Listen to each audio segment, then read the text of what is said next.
Hey y'all, this is the first video of a line of videos for the 1970s Bike Consortium. You are welcome. It's a beautiful day out.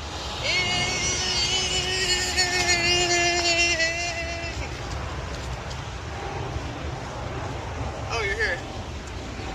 This is the beginning of a campaign for the Kickstarter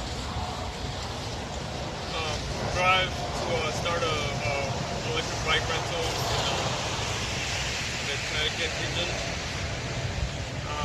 which has many miles, hundreds of miles of coastal paths for mountain. And to take example, I want to contribute a recreational time for families in the area because there's not enough natural activity.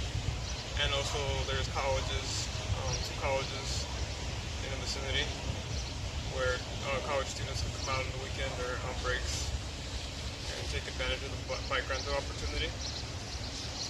I have something here which is starting to resemble one of the products, and with your contribution, hopefully we'll have more shortly. And so with this drive, I'm offering highly polished art in exchange for whatever contributions you make. And top 3 levels will get a promise ride on the books for the next 2 years for 2 people. And it's limited, but it won't expire for 2 years. So stay tuned for more to come.